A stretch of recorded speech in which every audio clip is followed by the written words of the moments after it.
9월 백고작업회가 벌써 이제 1년이 다 돼갑니다. 올해 11회째 이렇게 벌써 들어섰네요. 날씨가 많이 춥죠? 요즘에는 러시아하고 우크라이나 전쟁과 또 동남아의 참 이스라엘 전쟁 이런 걸 통해서 경제가 많이 어렵더라고요. 근데 많이 어려운데도 불구하고 여러분들 어떻게 해외 안 나가고 또 밖에 이렇게 시에 안 나가고도 이렇게 이루어펴 와주신 것만 해도 정말 여러분들에게 감사하다는 말씀을 드립니다. 한 해 한 해 이렇게 큰 스님들 초청하면서 한 분 한 분의 원료를 가신 큰 스님들 찾기가 쉽지 않은데 오늘은 이제 제주도에서 비행기 타고 아침 9시에 오셨어요. 그리고 먼 거리에서 이렇게 오셨는데 다시 한번 스님이 방문을 청해해 주신 걸 기쁘게 생각합니다. 오송 스님은 조계종 원로 의원이자 대종사이신 우경 큰 스님, 간음사 회주의 상자이십니다. 어린이를 대상으로 한 포교와 불교대학 그리고 제주 불교사의 아주 어떻게 보면은 가장 초창기 어려울 때 제주 불교를 일으키신 큰 스님이십니다.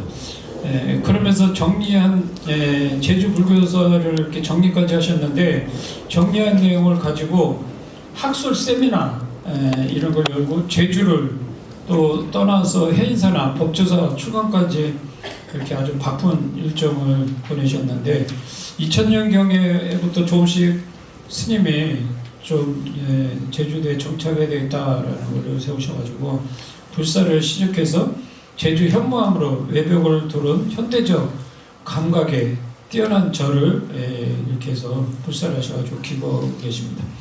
설레왓, 일반적이지 않은 이름인데 왓은 제주말로 밭전자, 밭인데 부처님의 가사가 밭전입니다. 이렇게 보면 우리 밭전자로 해서 옛날에 이렇게 혼옷 그것을 이렇게 입고 해서 밭전으로 해서 밭전자인데 이것은 복의 밭이 되리다라는 뜻입니다. 그래서 제주말로 설레왓은 왓은 밭전자 밭이다라는 뜻입니다. 이 말은 앙코르트와트라고 할 때 그 왓으로서 읽을 수 있는데 왓은 사원이라는 이런 또 말이 됩니다. 설레라는 말은 부처님이 선제동자라 이런 말을 많이 쓰신단 말이죠. 그래 잘 왔다 이런 인사말. 부처님이 찾아오는 제자들에게 잘 왔다 내 제자여 그래서 선중비구라고 맞이하곤 했답니다. 그래서 저도 스님을 이렇게 해서 좀 설레라는 그런 부처님의 큰 뜻을 가지고 설레라는 말씀을 드리고 싶습니다. 스님께서는 늘 말씀하십니다. 길은 언제나 내게로 향해 있다라고 타인에게 이끌리지 않고 나다운 삶을 살아가는 수행자가 되라고 어제는 아프고 오늘은 슬픈 이들에게 전하는 마음 수행 산문집을 또 내시기도 했습니다. 길 위의 스님, 책에서 홀로선 길이 곧 자신의 고향이라고 늘 말씀하십니다. 인연 오송 스님의 양력에 대해 말씀드리면 어린 시절 제주 어촌 김영 백년사에서 출가하셨고 합천 해인사의 강원에서 5년과 남원 실상사 화엄왕림에서 2년 경전을 공부하셨습니다. 발걸음을 멈추지 않고 하동, 쌍계사, 금정 범어산, 미얀마, 마시 명상 세타 등에서 수행하셨고 2년이 닿아서 해인사 법조사 스가대에게 강의를 또 하셨습니다. 제주로 내려와 김영희 백년사 주주로 하셨으며 제주 오름의 길목 설레압도량에서 지금 정진하고 계십니다. 산문집 길은 언제나 내게로 향해 있다라고 이렇게 해서 마음의 이런 수비라는 산문집을 또 내셨는데 허공에 춤추는 언어가 아니라 땅에서 발을 디딘 채 몸소 얻어낸 말들은 절로 우리의 마음에 닿습니다. 제주시 조천읍 선울리에서 설레하시라는 도량을 읽고 있는 인연 스님 산문집 길은 언제나 내게로 향해 있다라고 이렇게 절소를 하신 것과 같이 늘 여러분들 밖에서 찾지 말고 내게 있다라는 곳에 여러분들 그곳에서 늘 멈추지 말고 찾으시면 좋겠습니다. 3번째는 삶의 고수행이라는 옛 어른의 말씀을 따르려 다지며 스님 이야기들이 주변 풍경을 담은 사진과 함께 실려 있는데, 제주도에서 수행하시면 잘 나오시지 않는데 이렇게 큰 스님께서 귀한 발걸음을 해주셨습니다. 스님의 귀한 법문 설례와 탱화와 제주불교에 대해서 말씀해 주시겠습니다. 큰 박수로 스님을 환영해 주시겠습니다. 지역사장님도 같이 하셨다고 말씀을 듣고, 저는 게을러서 이제 저 시골에서 조용히 사는 스타일인데 스님의 열정은 대단하구나. 그뿐만 아니라 생명평화라든가 이런 다문화 가족들, 또 청소년, 노인, 이런 복지관광 이런 것들이 이 시대에 꼭 필요한 일들인데, 필요하다고 말은 하지만 실천적으로 옮기기가 쉽지 않거든요. 그리고 그것이 노력만 되는 것이 아니라 사회적 파장을 일으키기에는 스님의 원력도 있어야 되지만 주변에 많은 분들이 힘이 합쳐져야 되는 일이라고 생각합니다. 근데 이런 말씀을 드리는 것은 뭐냐면, 이런 이야기들이 단순하게 이 절에서는 도절 스님이라는 분이 그냥 우리 스님 가까이 있는 분 이렇게만 생각을 하시지만, 여러분들이 이제 이 스님에 대한 이제부터는 기록을 남겼으면 좋겠다는 생각이 들어요. 그러니까 이제 뭐냐면, 이 본사를 또 이 포교를 위해서 열심히 하는 것도 좋지만 스님을 잘 정리해 놓는 것이 어쩌면 지금 시대에도 필요한 일이지만 후대에도 이렇게 노력했던 자국들이 전해지게 됩니다. 그런 것들이 정리가 안 돼 있으면 그냥 우리끼리 좋게 살다가 마감을 할 수도 있어요. 그것이 기록으로 남고 여러분들의 기억들이 기록으로 남고 다시 그 기록들이 기억으로 이어져서 전해져야만 그것이 살아있는 생명을 가지고 그런 불교의 전통과 또 수행, 또 포교 이런 것들이 맞물려서 전해지려고 생각합니다. 그런 것들을 왜 해야 되는지, 그런 것들이 제주 지역 사회에서 저희 같은 경우들이 정리할 때 옛 것들을 찾는데 왜 찾아야 되는지에 대해서 우리가 한번 생각해 볼 필요가 있다고 생각이 듭니다. 그래서 이제 아까 제주 불교와 설례와 이렇게 정했는데, 저희는 사찰을 지을 때 제주 불교를 소개하는 사찰로 지었습니다. 그래서 이제 그렇기 때문에 설례와 포교가 되기도 하고 또 제주 불교를 소개하는 일이 되기도 합니다. 여러분들이 이제 아까도 잠깐 신도님하고 말씀을 나눴는데 제주도 많이 다녀가셨죠? 그렇죠. 아마 코로나 터지고 이러면서 외국에 나갈 수 없는 조건에서 그래도 마치 해방구처럼 해외잖아요, 그죠? 바다 면에 있으니까. 그래서 아마 많이들 가셨을 거라고 생각이 듭니다. 그래서 가끔은 제주도 오신 분들이 제가 예전에는 안내를 했었는데 오히려 찾아와서 여기 데려다 줘 이래요. 뭐 맛집, 좋은 커피숍, 요즘은 좋은 관광지 이런 데는 뭐 이미 다 구경을 했기 때문에 굳이 그런 데보다는 이 맛집이 있는데 말이지 너 같이 가자 이렇게 해서 제가 오히려 소개를 받고 그렇게 가는 경우들이 종종 있습니다. 근데 이제 제주도를 다녀오셔가지고 여러분들 기억 속에 뭐가 남아있죠?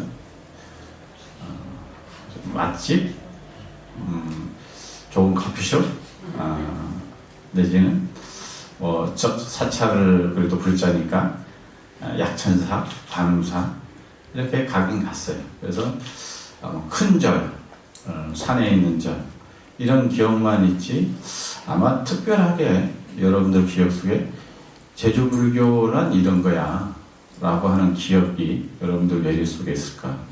그리고 제주라고 하는 말을 떠올리게 되면 여러분들이 오감이 그에 따라서 작동하는 어떤 느낌들이 있을까? 이런 것들은 다시 생각해 볼 필요가 있죠.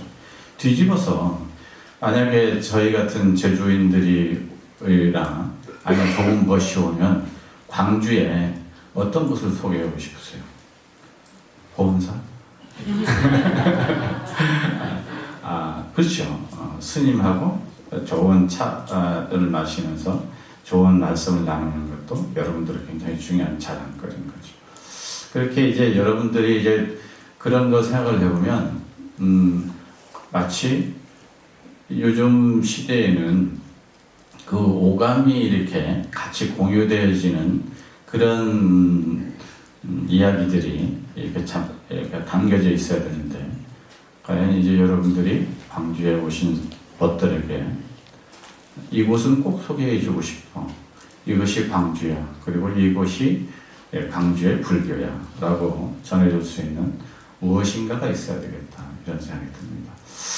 그런 것들을 이제 하기 위해서 하는데, 제가 이제 제주도 불교를 이렇게 몇몇 사람들하고 정리하게 되는 이유가 뭐냐면, 나라고 하는 존재라는 것이, 예를 들면, 여기 도제 스님 하면 뭐가 떠오르죠? 포교, 또 신심, 원력. 아까 2시간씩 기도하시는 거 보고 깜짝 놀랐습니다. 요즘 스님들 그렇게 열심히 안 하거든요. 그게 직접 하시지도 않습니다. 누가 이렇게 하면 나중에 와서 축원이나 하고 아니면 법문이나 하고 이렇게 하시지, 주의 스님이 직접 하시는 경우는 그렇게 많지 않습니다. 근데 불구하고 이렇게 직접 하신단 말이죠. 이런 것들은 굉장히 여러분들 앞에 너무 가까이, 너무 일상적으로 겪고 있기 때문에 얼마나 소중한 것인지 여러분들은 그것을 느끼지 못하실 수도 있어요. 근데 그것들이 정말 소중하고 어디 가서 얘기해도 아주 자랑스러운 그런 이야기가 될 거라고 생각합니다. 그런 것처럼 저는 제주도의 이야기들을 잘 어떻게 내가 살아야 될지, 나라고 하는 존재는 제주도에서 태어났고 제주도 사찰에서 어렸을 때부터 컸고 말을 배울 때부터 저는 절에서 살았어요. 제 의식에는 절밖에 없습니다. 그래서 저는 출가 이유가 없어요. 보통 보면 이제 출가한 동기가 있잖아요.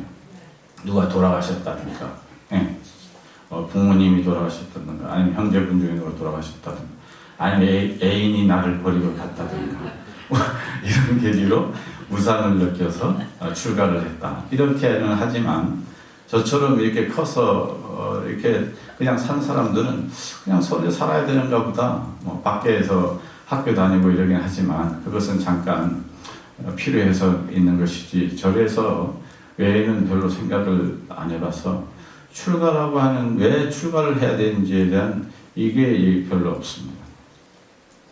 근데 이제 막상 이제 학교를 마치고 머리를 정식으로 이제 깎으려고 하니까 인사 스님이 이제 머리 깎아야지 하니까 이렇게 해놓고, 근데 머리 깎은 다음에 그전에는 머리를 깎기 위해서 이제 학교도 다니고 뭐 이렇게 했는데 이제는 머리 깎은 다음에 뭘 하지? 이런 생각이 들었던 거죠. 승려로서 뭘 해야 되지? 나는 과연 승려이기도 하고 또 제주인이기도 하고 또 제주 불교의 한 일원이기도 하고 또 우리 종단의 또 일원이기도 한데, 그러면 나는 어떤 존재로서 어떤 의미를 갖고 있지? 이런 생각을 가졌던 것들이죠. 그걸 위해서는 내라고 하는 존재는 공간적으로도 연기적 관계에 놓여 있고 또 시간적으로도 연기적 관계에 있단 말이죠. 그러니까 여러분들은 공간적으로 연기적 관계에 있으니까 여러분들의 가족을 위해서 기도를 하고, 또 여러분들이 먼저 가신 선망 부모를 위해서 제를 지내고 이러는 거죠. 그러니까 시간적으로도 연기적 관계이고 공간적으로도 연기적 관계입니다. 그런 속에 나는 존재하는 것이죠. 그러면 이 연기적 관계에 시간과 공간의 개념들이 어떤 식으로 나에게 남겨져 있을까? 이것들은 옛 스님들이 살았던 흔적들을 찾아서 그 스님들이 어떻게 살아왔고 그 스님들이 못다 했던 꿈들은 무엇일까? 나에게 남겨진 꿈은 무엇일까? 그것이 나의 존재성이고 내가 승려로서 가야 될 길이구나 이런 생각들을 했습니다. 그래서 이제 이런 것을 위해서 제주 불교사라고 하는 것들을 이제 정리를 하게 됐고 그렇게 이어지게 됐습니다. 근데 이제 제주도뿐만 아니라 전국에 있는 지역들이 보면 지명들이 보면 특히 고려 중기 후기 때부터 이 지명들이 많이 만들어지거든요. 그래서 불교적인 지명들이 굉장히 많습니다.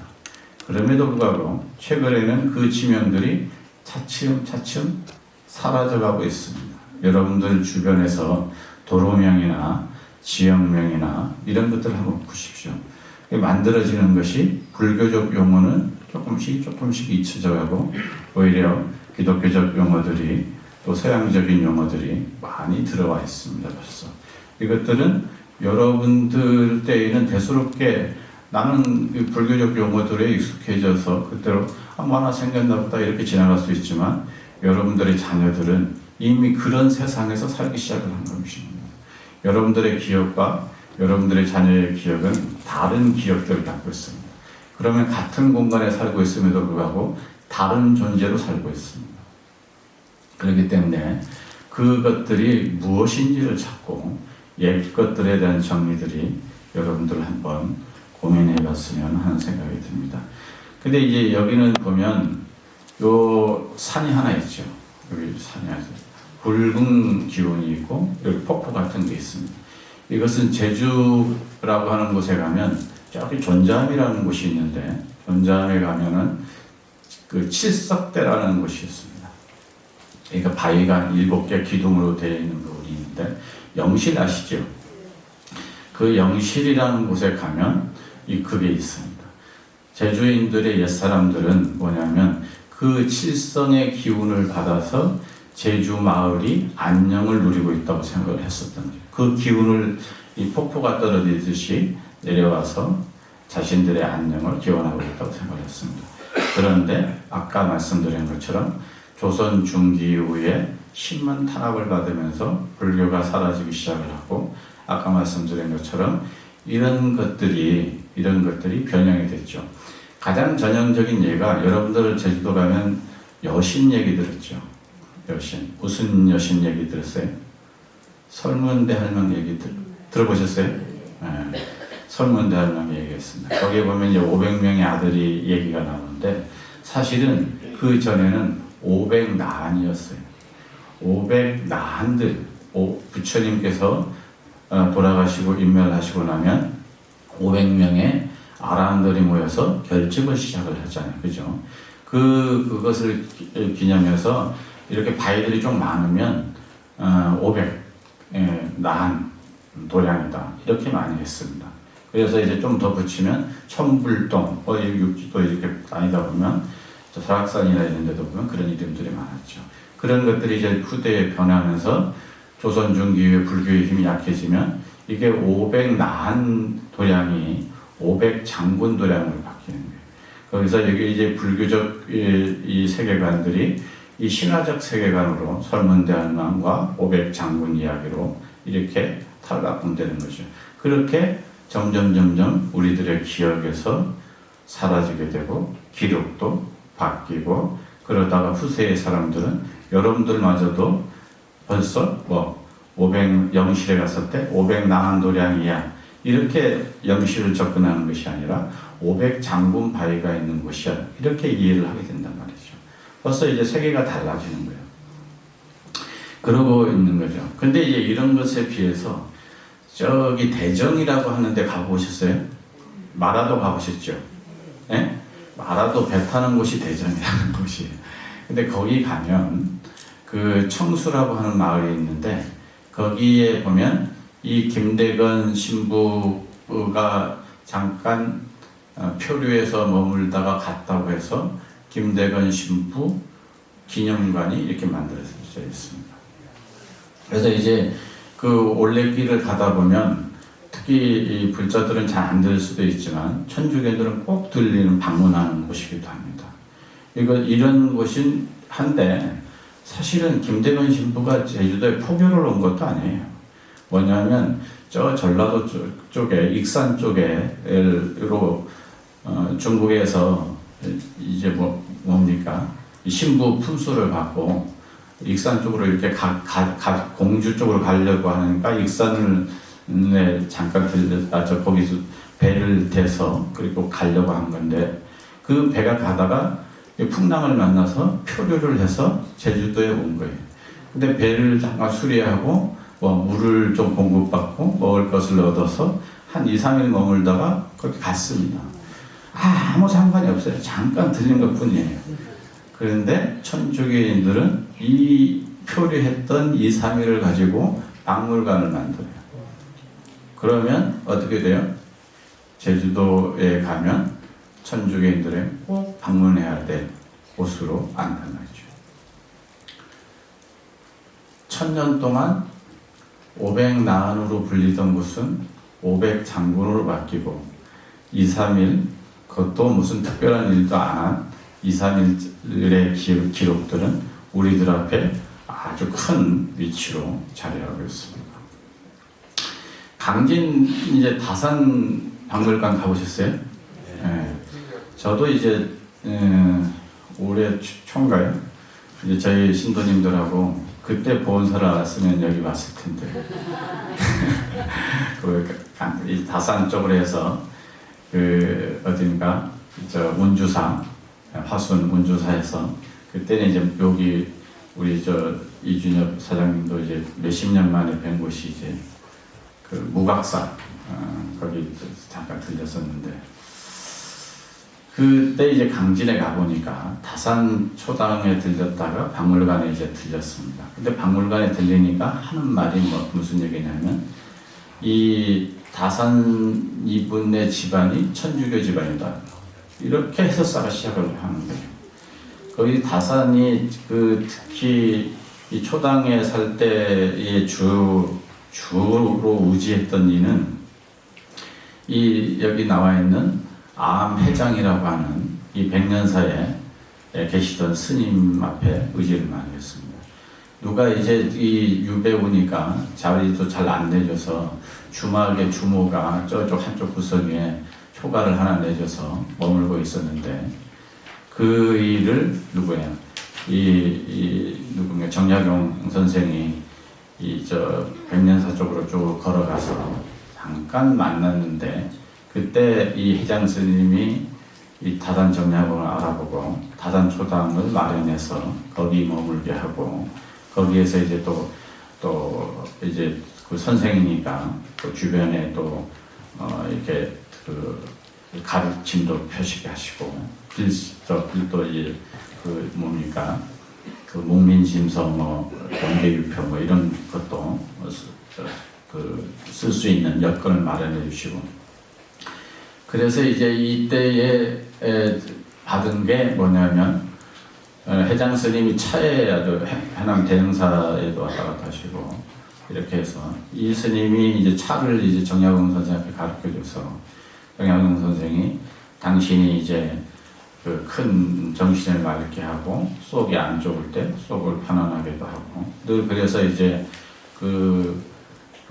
다 이 차를 좀 주세요 하는 걸망가도 이렇게 짓습니다.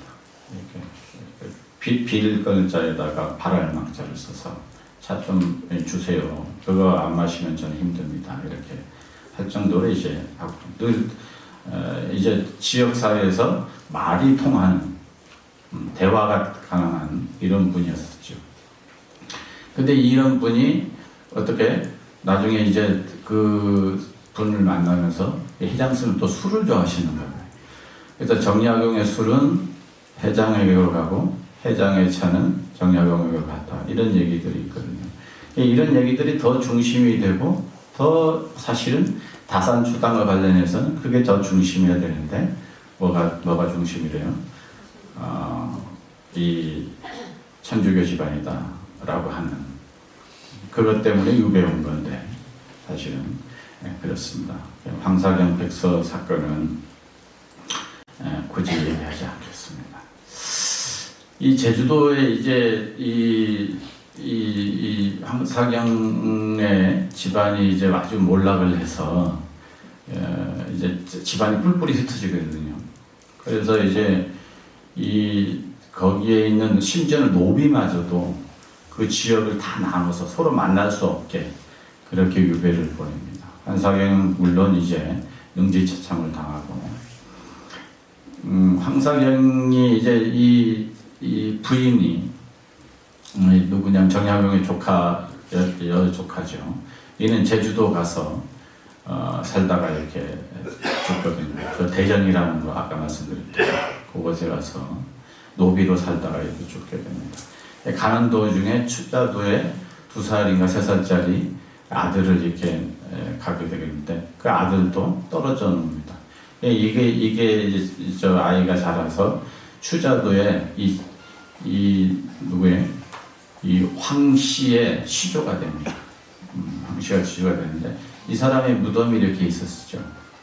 그래서 지금은 추자도에 제주도 올레길이 2개인가 마련되어 있는데 그 중에 코스 중에 하나가 이 황사영의 아들 황경한의 무덤을 방문하는 게 그 코스 중에 굉장히 중요한 코스 중에 하나로, 그리고 정자도 잘 마련되어 있고 그렇습니다. 근데 추자도에 절이 없었을까요? 절이 있었습니다. 그리고 거기는 이제 절이 있었을 뿐만 아니라 이 육지구에서 제주도 갈 때는 추자도에 들려가지고 그 절에 들려서 기도도 하고 또 풍랑을 만나지 않게 관세음보살님 얘기도 하고 유생들도 마저도 자기가 안전하기 위해서 가는 기도를 하고 이렇게 할 정도였습니다. 근데 이 절은 이제 후대에 사라져서 지금은 어떤 걸로 변했을까요? 물론 쌍용사라는 절도 있고 다른 절도 있긴 합니다만 그 절터는 지금 저수지로 변해 있습니다. 저수지인데 거기에 절터라고 하는 팻말도 없습니다. 그렇습니다. 나중에 추자도 가실 일이 있으면 거기는 이제 법선포 조기의 70%는 추자도 산입니다. 근데 어쨌든 요즘은 이제 추자도 조기가 다시 이제 자리를 잡기 시작을 해서 하는데 요즘은 이제 수온이 올라가서 그 조기마저도 안 잡힌다는 설도 있긴 합니다. 근데 어쨌든 추자도에 혹시 가시게 되면 거기 이제 그 걷는 길이 있거든요. 저수지를 만나면 저기에 절터인가 보다 이렇게 합니다. 그런 실정인 거죠. 그렇게 우리들의 기록이라고 하는 것들이 우리는 아주 당연시 여기는 지금의 이야기들, 지금의 기억들이 기록되지 않고 그 기록들이 이어져서 우리들의 기억으로 자리 잡아서 그것들이 우리들의 입으로 전해지고 몸으로 전해지지 않으면 그것들이 어떻게 될지 모릅니다. 그것들이 아무리 소중하고 아무리 뜻이 있고 아무리 삶의 가치가 있어도 그것들이 여러분들에게 생생한 기억이 됐으면 좋겠습니다. 다만 기록이라고 하는 것이 기록만 돼서 되느냐? 그렇지는 않습니다. 기록은 또 해석의 문제이기도 합니다. 이 역사라고 하는 것은 역사적인 사실이 있다는 것만으로 되지 않습니다. 우리들이 그것을 기억으로 끄집어내고 그것들을 해석해내고 그것들을 같이 공유하고 나눌 때만이 가능합니다. 지금부터 그 이야기를 할까 합니다. 기록에는 보면 기본적으로 정사라는 게 있고 야사라는 게 있습니다. 이 정사라는 것은 우리가 왕조실록이라든가 이런 국가기관에서 만든 것들이죠. 이런 것들을 정사라고 하고 또 야사라고 하는 것은 개인적인 기록들입니다. 여러분들이 이제 고려시대 때 기록에 대해서 이야기를 나눌 때 가장 대표적인 역사책이 뭐죠? 삼국사기, 삼국유사죠.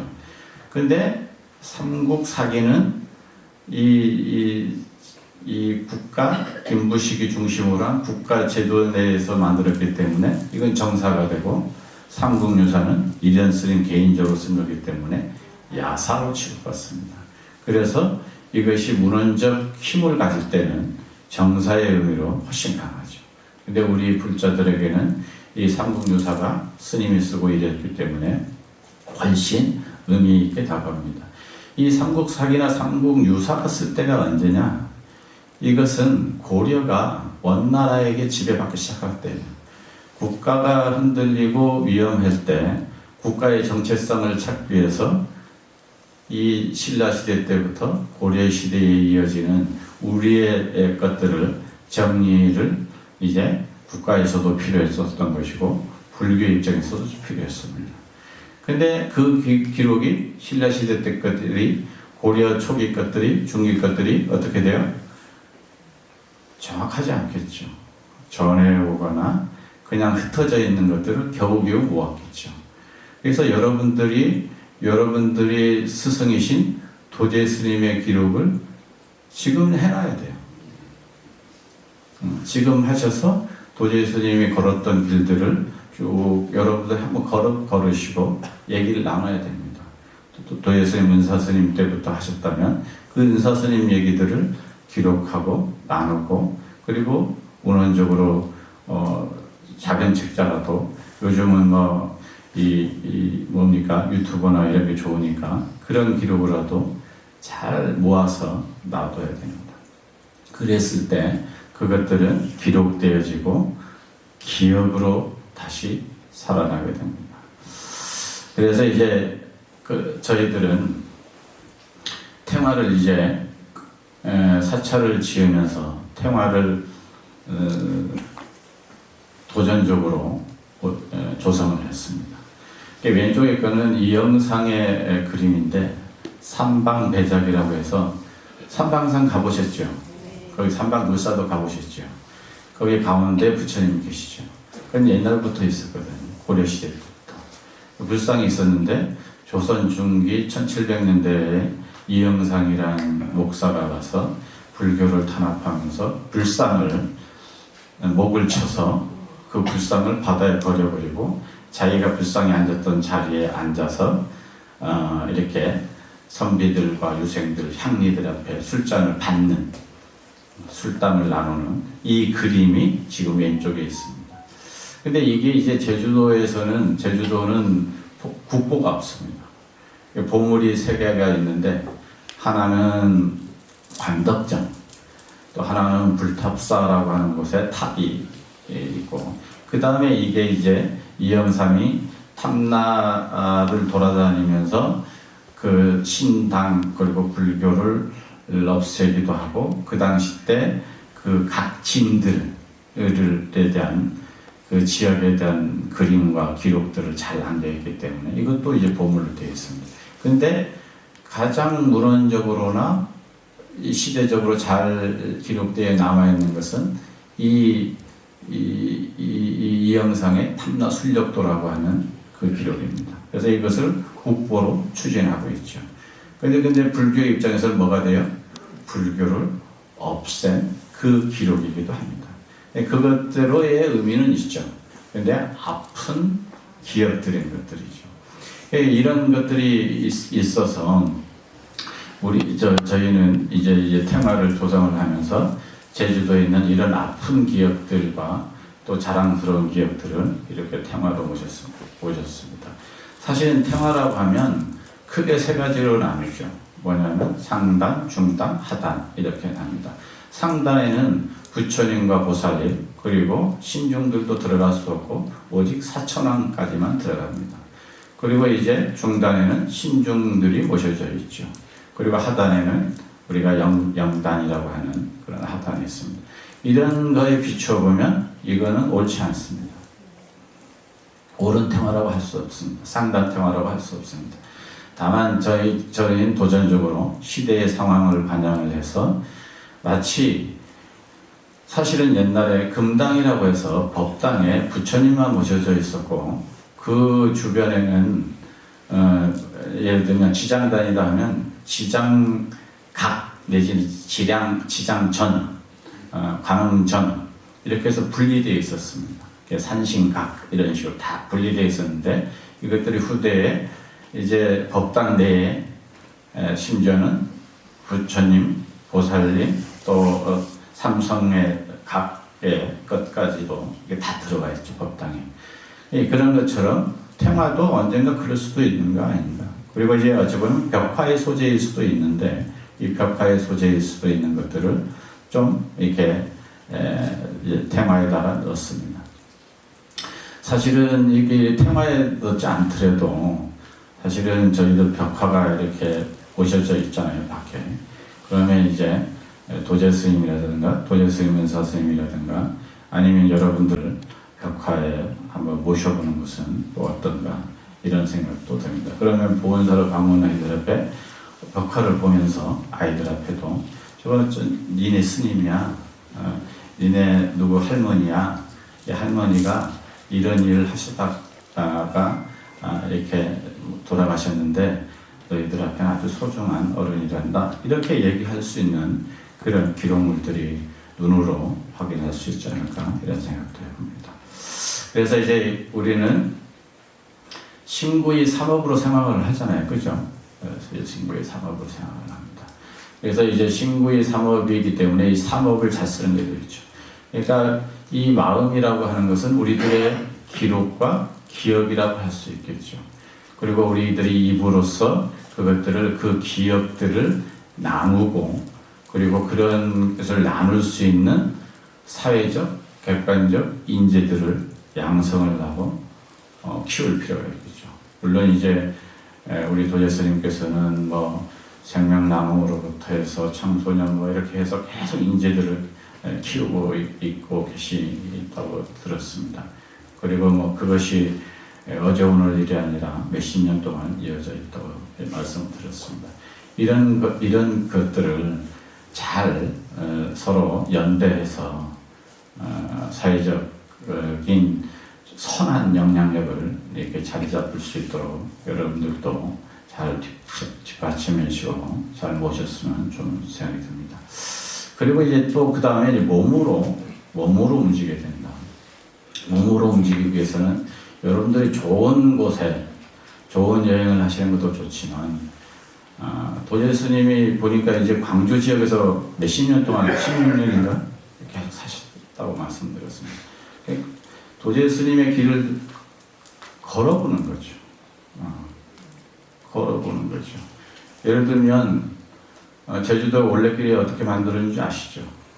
서명숙 씨가 한겨레 신문사 있다가 그만두고 산티아고 길을 갑니다. 거기는 이제 천주교에 가까운 분이니까 가서 걸어보니까 좋더라 이 말이죠. 그래서 갖고 와서 제주도 올레길을 만들었어요. 근데 제주도 올레길을 만들었는데 그래서 지금은 제주도 올레길 완주증이라는 게 있습니다. 그리고 산티아고 길 완주증이라는 게 있어요. 그리고 이게 서로 연대돼 있어요. 서로 연대돼 있어서 제주도 올레길 완주를 한 사람들은 산티아고 길을 한번 걸어야 될 것 같은, 천주교 신자이든 신자가 아니든 그런 게 있습니다. 그런 것들이 자연이 훌륭해서, 풍광이 훌륭해서 그런 것들이 아니라 의미를 부여하고 그것을 기록으로 남기고 그것을 기억해서 몸으로 같이 걸어서 공유했기 때문에, 함께 했기 때문에 그런 결과물들을 낳은 것이죠.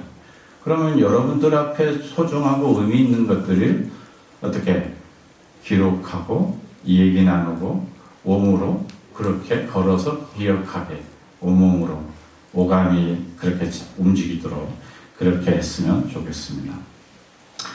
제주도에 보면 이제 저희들이 생각하고 있는 부분인데, 이 시작을 한 부분인데, 제주도에 가면 영등할망이라는 거 들어봤어요? 안 들어보셨을 수도 있어요. 2월 보름이 되면, 음력 2월 보름이 되면 제주도에 영등제라고 하는 큰 제를 지냅니다. 이 영등은 사실은 영등할망이라고 하는데, 이 할망이 들어와서 제주도에 해산물들을 쫙 뿌린다 그래요. 해산물들을 뿌려서 소라시에 씨도 뿌리고 전복에 씨도 뿌리고 미역에 씨도 뿌리고 이렇게 씨를 뿌려 놓으면 그 해에 해산물들이 이렇게 잘 된다 그래요. 이 여신 앞에 제를 이렇게 지내게 되면 제주도에 저 우도 있잖아요. 우도가 가장 동쪽에 있거든요. 우도로 들어와서 제주도를 한 바퀴 쭉 돌아서 제주시에 있는 칠머리 당굿에서부터 해서 이렇게 빠져나간다고 하는데, 이 할머니의 얘기가 뭐냐면 제주도에 어부들이 있었는데 바닷가에 가면 풍랑을 만나서 그 풍랑에 쫓겨가지고 어느 섬에 가서 닿으면 거기에 그 죽은 시체들이 부르르 뜨게 되면 그 살을 뜯어먹고 사는 괴물들이 있었어요. 외눈박이 괴물인데 몸은 엄청 크고 눈은 외눈박이에요. 근데 거기에 어떤 어부들이 거기에 갔어요. 갔는데 그때 마침 큰 여신이 나타나서 그들을 숨겨줍니다. 숨겨줘서 이제 그 외눈박이들이 다녀가고 나면 그들 앞에 너희들이 저 고향으로 돌아갈 때까지 안전하게 돌아가려고 하면 관세음보살님을 끊임없이 독통해라. 절대 도착할 때까지 그만두면 안 된다 이래요. 관세음보살님 끊임없이 독송하고 도착했는데 저기 제주도가 딱 보였어요. 항구에 다다랐어요. 그러면 어떻게? 내리기가 바쁘죠. 그죠? 안전하고 내리고.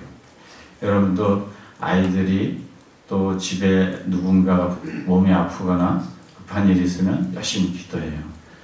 근데 그러다가 다 나으면 어떻게?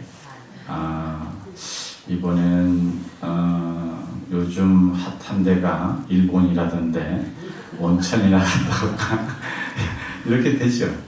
우리는 그렇게 됩니다. 근데 기도라는 것은 어떻게? 기도는 절에 와서 하는 것이 아니라 기도는 불자라면 삶이어야 됩니다. 눈 뜨면 기도부터 나의 첫 마음이 부처님께, 나의 첫 소리가 부처님께, 나의 첫 걸음이 부처님께, 나의 마지막 하루의 마지막 걸음이 부처님께, 나의 마지막 말이 부처님께, 나의 마지막 마음의 정리가 부처님께 향이 있어야 돼요. 그래야 바른 불자라고 할 수 있습니다. 시작, 나의 신구의 상업이 시작하고 마무리도 신구의 상업이 기도로 끝나야 바른 불자라고 할 수 있죠. 그렇게 그런 의미를 담고 있는 거예요. 근데 결국은 어떻게 되겠어요? 그러지 않게 되면 다시 풍랑에 휩싸여서 다시 그 섬으로 갑니다. 그 섬으로 가게 되면 어떻게 돼요? 다 위태로운 거죠. 근데 보살은 그들을 어떻게 하겠어요? 구합니다. 구해서 그들을 이제 다시 너 이제 확실하게 알았지. 다시는 그러면 안 된다. 근데 당신을 기억해서 당신을 위해서 기도를 하고 싶습니다. 그래, 니네들이 가고 나면 나도 무사하지 않을 것 같구나. 이렇게 해서 그러면 2월 보름에 나를 위해서 제를 지내도록 하라. 그러면 내가 니네들을 위해서 바다에 풍요를 갖다 주리라. 그래서 바다의 풍요의 여신이 됩니다. 거기에서 나오는 것은 뭐냐면 아까 말씀드린 기도의 의미가 있고 또 한 가지는 아무리 힘을 갖고 권능을 가져도 이것이 외눈박이에요. 편견을 가지게 되면 바른 눈으로 볼 수 없습니다. 바르게 있는 사실 그대로 볼 수 없어요. 우리들의 삶을 바르게 있는 그대로 보지 못하면 바른 생각을 할 수 없고 바르게 말할 수 없고 바르게 행동할 수 없습니다. 우리는 있는 그대로 봤을 때 바른 지혜가 생겨나고 바른 대안이 생겨나고 바른 대안에 따라서 우리 말을 하게 되고 행위를 하게 됩니다. 이런 일을 뭐라고 한다? 보살이라고 하고 지혜로운이라고 하는 것이죠. 바로 그것이 이제 그 외눈박이가 상징적으로 보여주고 있는 그런 모습이라고 할 수 있습니다. 그런 것을 어떻게 깨우치게 하는 것이 기도라는 것이죠. 그 기도의 모습이 영등할망이라고 하는 모습으로 드러나고 있습니다. 그래서 이게 무가의 이야기인데도 불구하고 불교의 관음신앙을 잘 담고 있죠. 관세음보살은 어디에 계셔요? 해안 고절저에 바닷가 언덕 높은 벼랑 끝에 계신 곳이 바로 관세음보살님이라서 추자도 아까 지나갈 때 유생들도 관세음 무사님을 부르면서 안녕을 받아서 제주도에 무사하게 도착했다. 자청비 이야기도 농경의 여신 이야기도 재밌는데 시간이 그러니까 이걸로 마무리하겠습니다. 다음에 이제 오시면 하는데 계속해서 강의가 끝났다는 건 아니고요. 제주도의 이제 역사 이야기 중에 보면 제주도의 스님들은 대부분 예전에는 어디 스님들이겠어요? 제주도가 이제 행정구역상 제주도라고 하는 도로 승격되기 전에는, 그러니까 해방 전에는 제주도가 어디? 전라도였습니다. 전라도. 제가 출생한 거지요. 전라도의 이 광주에 와서 제주도의 사람이 이렇게 강의를 할 수 있어서 저도 아주 출세를 했습니다. 우리 스님 덕택입니다. 근데 어쨌든 그런 것이었는데, 그런 것인 만큼 육지부의 스님들이 제주도에 가서 불교를 포교를 많이 했죠. 근대에 있어서는 여기 선운사, 고창 선운사 있잖아요. 아주 일선인 스님이라고 하는 스님이 아주 제주도에서 큰 역할을 하셨습니다. 그리고 이제 임시에 가면 또 작은 암자가 있는데, 제주도에 아주 근대 불교에서 가장 큰 역할을 했던 이회명이라는 스님이 있습니다. 이 스님이 이제 마지막 입적지가 또 임시에 있습니다. 그리고 이제 제주도의 그 사삼에 있어서 가장 큰 역할을 했던 그 이세진이라는 스님이 있거든요. 그러면 저기 내장사 고내장이라고 하는데, 거기 이제 백학명 스님 밑에서 공부를 하고 활동을 했습니다. 그러니까 이런 얘기는 왜 말씀을 드리냐면, 제주 지역에 이게 순례길이라고 하는 것이 제주도에서만 끝나는 것이 아니라 육지부하고도 연결해서 얼마든지 순례길을 만들 수도 있겠다라는 말씀을 드립니다. 그래서 이제 예를 들면 이게 제가 2년이 됐으니까 도재 스님께서 이제 제주도에 오시면 제가 가만히 있겠어요? 여러분들을 가보지 못한 불교 이야기가 담겨져 있는 그런 곳으로 좀 안내할 수도 있죠. 제가 또 언제 또 제주도 신도님 모시고 오면 도재 스님께서 또 가만히 계시겠어요? 또 이렇게 우리들이 서로 이렇게 연결해서 이어지는 것, 이것들이 우리들이 불교가 나누고 같이 풍요로워지는 길이 아닐까 또 생각을 합니다. 그래서 저희들은 이제 그 지난달, 지지난달, 이번 달에 벌써 세 번째가 시작이 됐는데, 라마루파 극기라고 해서, 라마는 이 12연기 있잖아요. 무명행식, 그 다음에 뭐죠? 명색.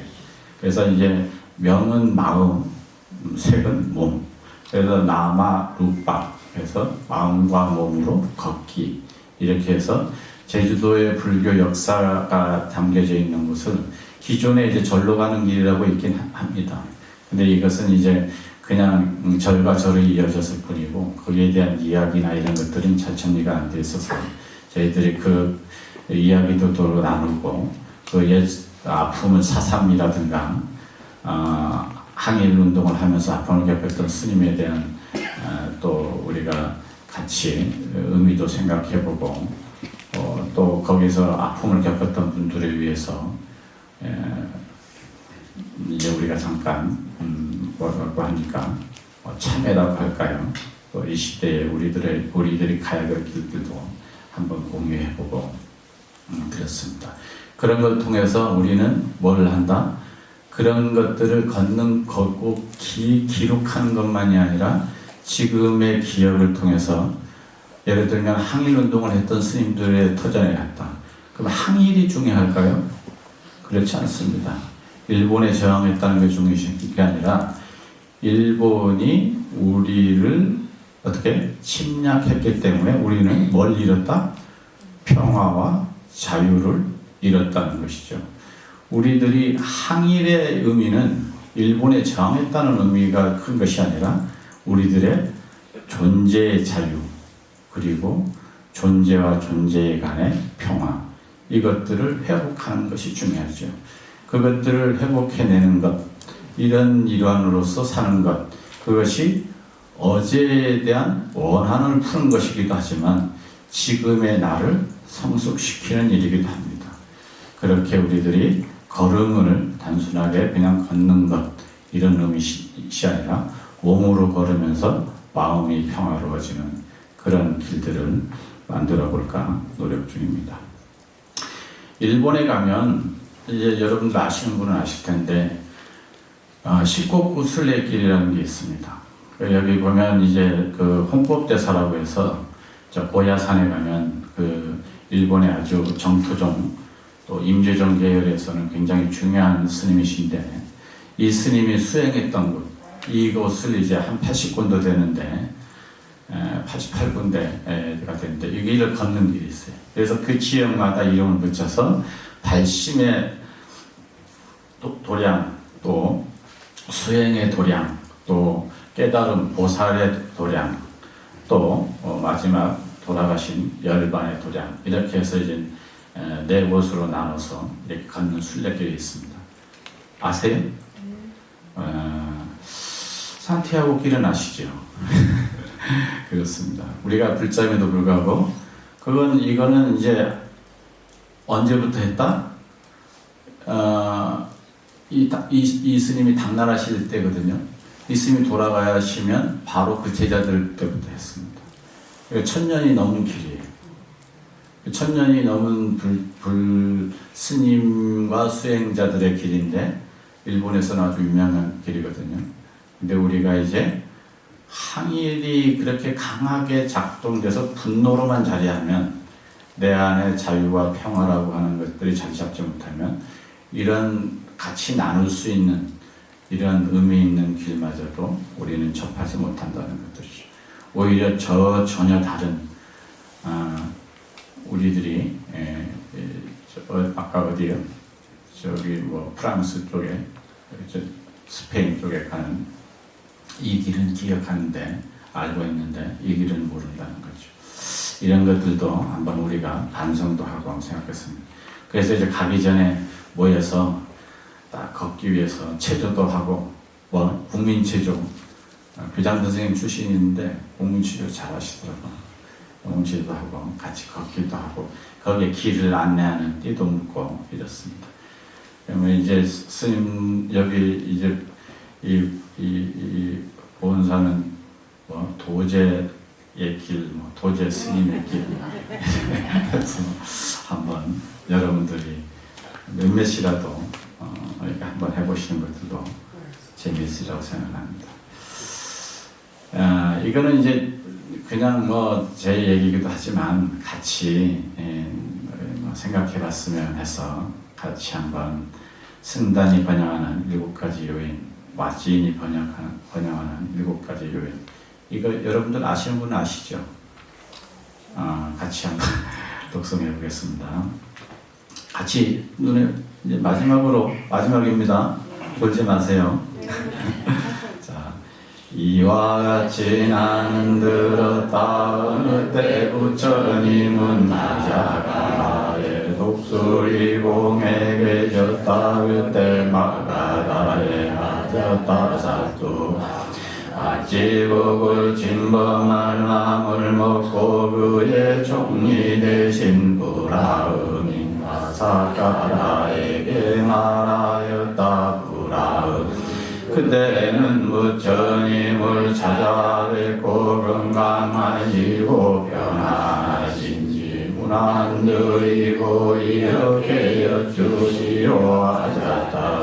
또한 지국이 이미 강력하고 막강하다고 하더라도 그들을 침략하여 전멸시키겠다고 선언하였습니다. 그리고 국을 파괴하고 완전히 황폐시킬 것이다라고 말씀드리고 부처님께서 말씀하시는 것을 잘 듣고 나에게 그대로 보고하시 부처님은 진실아닌 것을 결코 말씀하시지 않기 때문이요. 그래서 그는 부처님을 찾아가 그대로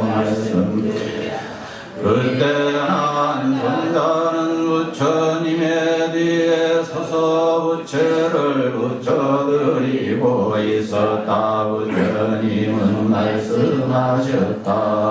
나와 같이 사람들 자주 함께 모임을 갖는다고 들었느냐? 예, 자주 모인다고 들었습니다. 나와 같이 사람들이 모임을 갖는 한 그들은 쇠퇴하지 않고 번영할 것이다. 나와 같이 사람들이 화목하게 모이고 헤어지고 화목하게 일들을 잘 처리한다고 들었느냐? 예, 그럼 들었습니다.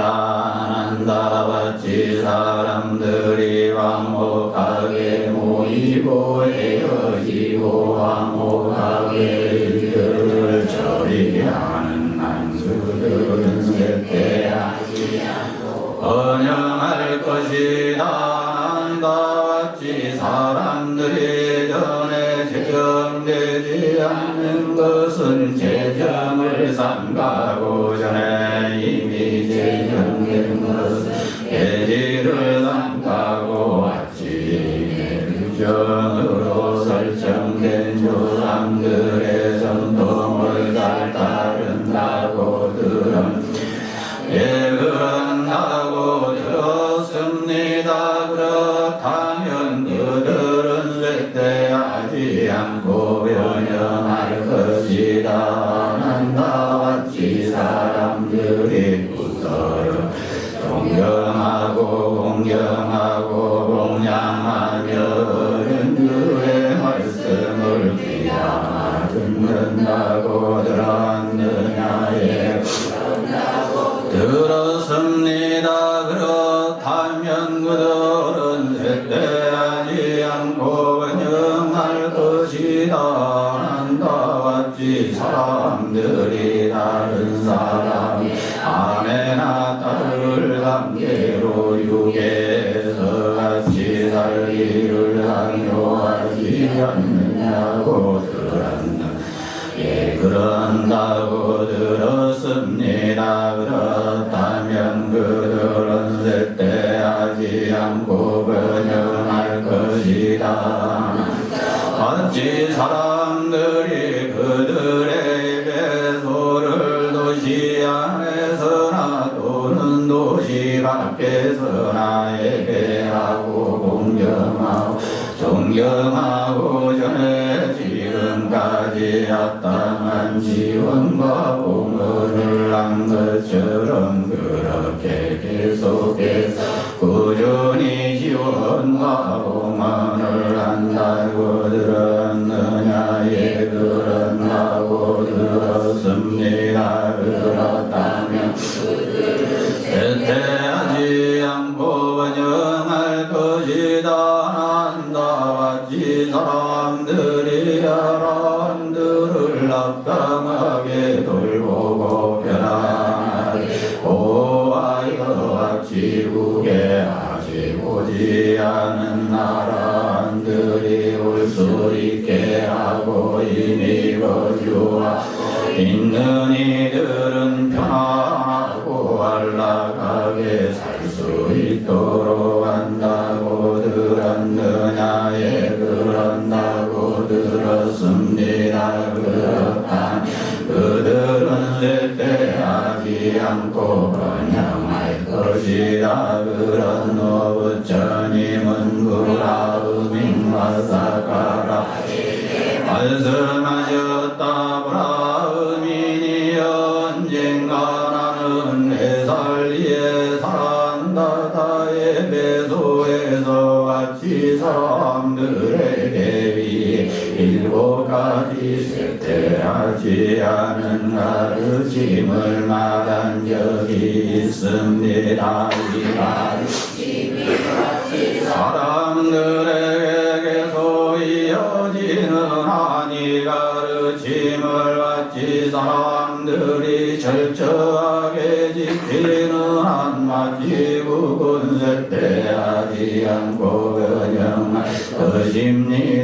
부처님께서 이렇게 말씀하시자 이에 불화음이는 나라 고타마윤자님 마침들이 일곱 가지 중에서 한 가지만 지켜도 쇠퇴하지 않고 번영할 것인데 일곱 가지를 지킨다면 나를 무엇하겠습니까? 그러므로 하자타다 두왕이 교활한 수를 쓰지 않는 한 또는 마치 아합을 깃들이지 않는 한 전쟁으로 지구를 이긴다는 것은 불가능합니다. 자, 여러분들이 이제 어떻게 사셔야 되는지 알겠죠? 네, 우리가 이제 좋은 스승 만나기 정말 힘듭니다. 좋은 스승 만나셨고 또 누구보다도 열정적으로 여러분들 스님들 욕할 때 많죠. 그래도 이제 여러분들 그 욕 많은 승단에 그래도 스님 같은 도제 스님 같은 훌륭한 스님이 계셔서 이렇게 열심히 포기하신다는 말씀을 듣고 또 그것을 이렇게 직접 경험해서 눈으로 보고 귀로 듣고 만나게 돼서 저도 기쁘고 또 이 왓지인이 번영했던 것처럼 이 보원사도 계속 번영하고 이것은 보원사만의 문제가 아니라 광주인들에게도 큰 복이지 않을까 생각을 합니다. 여러분들 꼭 기억하시고 기록하시고 같이 나누시기를 간절히 바랍니다. 마치겠습니다.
수원이 가수님의 인연을 준비했고요. 이 계절에 다행히 잘 맞는 것 같아서 음원 틀어주시면 감사하겠습니다.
좀 추워지긴 해버렸는데요. 여기 계신 모든 분들의 메가 히트곡인 잊혀진 계절을 마지막으로 연주해보도록 하겠습니다.